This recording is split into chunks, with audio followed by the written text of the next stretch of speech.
السلام علیکم ورحمۃ اللہ وبرکاتہ۔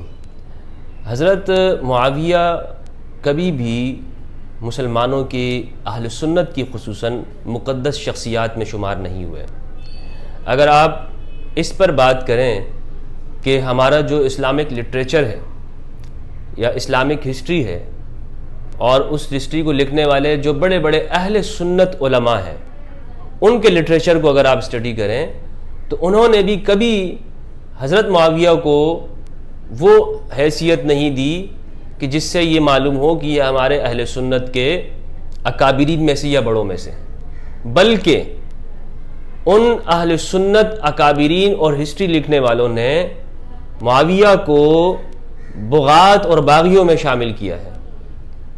اگر آپ امام بخاری کے شیخ کی بات کریں، ان کے استادوں کی بات کریں، انہوں نے بھی یہی کہا ہے، متقدمین کی بات کریں انہوں نے بھی یہی کہا ہے، اور اگر آپ بہت پیچھے کے زمانے میں آ جائیں تو جو بڑے بڑے نام ہیں، امام ذہبی ہیں، حتیٰ کہ ابن تیمیہ، ان کو پڑھ لیں، یا حافظ ابن حجر عسقلانی ہیں، امام نسائی ہیں، ان لوگوں نے معاویہ کو کبھی بھی اہل سنت کے مقدسات میں نہیں رکھا۔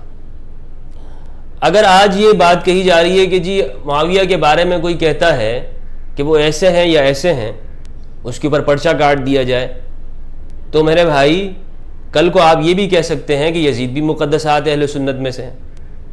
حالانکہ شیخ ابن باز کی کتاب مجموع فتاویٰ کے اندر اگر آپ دیکھیں تو انہوں نے ان سے پوچھا گیا کہ حضرت علی کے مقابلے میں آنے والے جو لوگ ہیں ان کے بارے میں کیا حکم ہے، تو انہوں نے فرمایا وہ باغی ہیں۔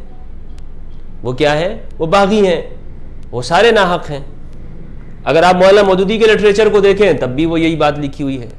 اب کیا ہے کہ فتنہ انگیزی کے لیے اور فرقہ واریت کے لیے امیر شام کو لے کر انہیں زبردستی مسلمانوں کے ایک خلیفہ راشد بنایا جا رہا ہے، حالانکہ وہ خلیفہ راشد نہیں ہے۔ کسی نے بھی ہمارے اہل سنت کے عالم نے انہیں خلفاء میں نہیں لکھا، سب نے کہا ہے کہ وہ بادشاہ تھے، ملوکیت کا آغاز کرنے والے ہیں۔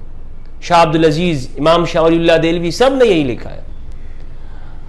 اور آج اگر آپ معاویہ کو آپ اہل سنت کی مقدسات میں شامل کریں تو کل کو جو آپ کے اہل حدیث ہیں وہ تو یزید کو بھی رضی اللہ عنہ کہتے ہیں، وہ بھی اہل سنت میں شامل، وہ تو کہتے ہیں کہ یزید بھی جو ہے وہ دو شہزادوں کی جنگ تھی، حسین کی، اور وہاں پہ یزید معاویہ کا بیٹا ہے، تو وہ بھی چاہتے ہیں کہ جی دونوں یزید کا بھی احترام کیا جائے۔ تو کیا ہم اہل سنت یزید کو بھی برداشت کر لیں گے؟ کیا ہم ایمان کے اتنے نچلے درجے میں چلے گئے ہیں کہ ہم یزید کی بھی سپورٹ کرنے لگ جائیں؟ جیسا کہ آج کل آوازیں آ رہی ہیں یزید کی سپورٹ کی جا رہی ہے، یہ محرم کے ایام کے اندر یزید رضی اللہ عنہ کے نعرے لگائے جاتے ہیں۔ یہ نہ سنیت ہے نہ اسلام ہے، ظالم ظالم ہی ہے، ظالم کو ظالم کہنا ہی حسینیت ہے اور اسلام ہے۔ جو شخص ظالموں میں جا کے کھڑا ہو جاتا ہے اس کا کوئی مذہب قبول نہیں ہے۔ تو یہ ایک فتنہ ہے کہ جس میں زبردستی اہل سنت کے اندر مقدسات میں اضافہ کیا جا رہا ہے۔ اہل سنت خلفائے راشدین کا احترام فرماتے ہیں، اس میں بھی جو ترتیب ہے وہ ترتیب قطعی نہیں ہے۔ امام ابو حنیفہ کے نزدیک مولا علی حضرت عثمان سے افضل ہیں، بہت سارے صحابہ کرام حضرت ابو ہریرہ رضی اللہ تعالیٰ عنہ حضرت جعفر طیار کو افضل بشر بعد انبیاء کہتے تھے۔ تو ترتیب بھی کوئی ایسی نہیں ہے کہ جس پر ہم قطعیت کی بات کریں کہ جی یہ ترتیب قطعی ہے۔ ہاں، اہل سنت کا شعار اور علامت یہ ہے کہ ہم خلفائے راشدین کی جو ترتیب خلافت ہے اس کو مانتے ہیں، لیکن کوئی اس کو اگر نہیں مانتا تو اسے ہم کافر نہیں کہتے۔ یہی ہمارا موقف تھا اور آج تک یہی چلا رہا تھا۔